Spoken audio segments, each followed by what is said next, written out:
Joined now by our reporter Tumaole Mohlaoli, who was with the police minister earlier. Tumaole, good evening to you. Good evening. It's a big increase in violent crimes, murders in particular. What does the minister believe is responsible for this? Well, Stephen, one of the problems that the minister has identified is a systematic problem which would speak to a lack of police visibility and reaction time. What Minister Bheki Cele has been saying.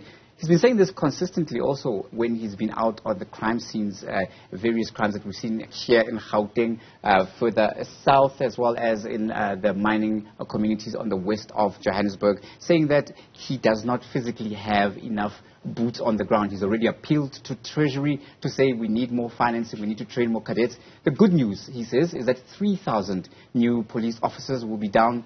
It's a drop in an ocean of crime, but he says it's a start, and he says they will be deployed according to the areas that need them the most. So that will definitely be Gauteng.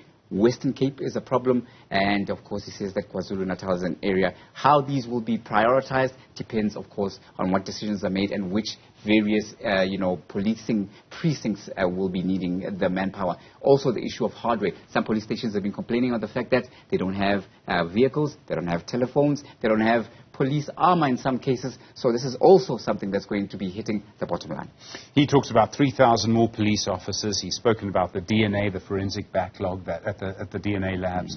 What else is he going to do? I mean, this is now turning into a national, well, it's always been a national crisis, but the situation is getting worse.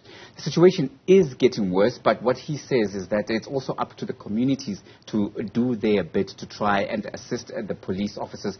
The issue of harboring of criminals, particularly in violent crimes, is, a situation that he says communities can come forward. But when it comes to the issue of also bolstering investigations into also, when you look at the top murder stations. He says that, Inanda, Umlazi, Nyanga, Delft, KwaZulu-Natal, Western Cape, KwaZulu-Natal, the top 5.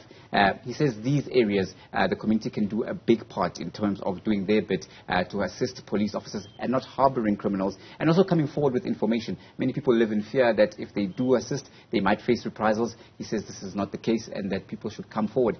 He says that police successes are also trying to turn the tide. We've seen that high-profile bust here in Bryanston recently with that Israeli fugitive. This was done in conjunction with Interpol. He says that police intelligence services in communities and on the ground are also assisting.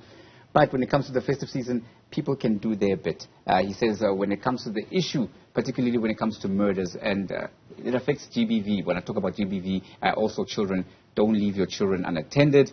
Don't let children wander around. And the issue of consumption of alcohol responsibly can also play a part. So this is more a social dynamic and a social contract that's been called upon in the glaring lack of manpower and human resources. He also, in his prepared speech, used the phrase that police officers must fight fire with fire. What does he mean?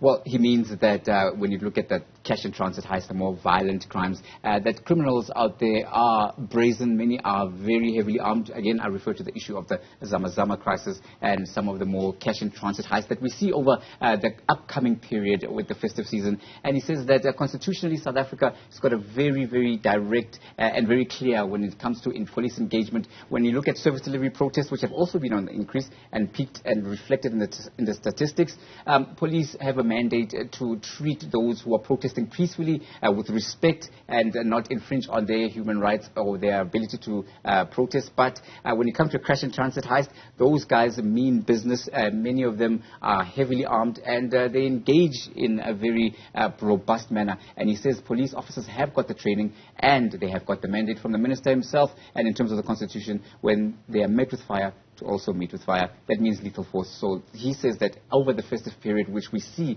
traditionally a spike in those kind of crimes, that they can expect no mercy from officers. Sure. We've seen a massive increase in the last year in what's called vigilantism. In other words, communities taking the law into their own hands. There was the incident in Atteridgeville where in an ambulance a person was killed by members of the community. What does the police minister say about this? This is a sign that communities believe policing doesn't work for them.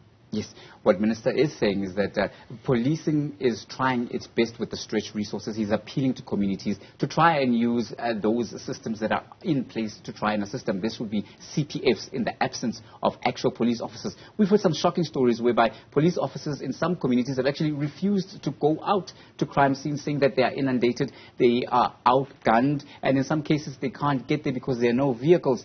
This speaks to the issue of course, hardware and also, operating resources. He says that communities themselves can play a hand by assisting police officers with information, by assisting police officers with working together with community policing forums, but saying that they should not, in the case, turn their back on police officers and the rule of law by taking matters into their own hands, because that means that they are actually increasing and contributing to the crime situation, because no matter how drastic the criminality or the crime that has been committed, once community members engage in matters of vigilantism, that means they become criminals as well, and they will then also themselves have to face the might of the law.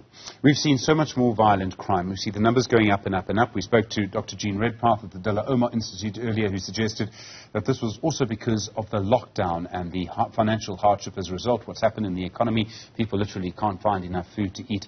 Is he worried the situation could actually get worse?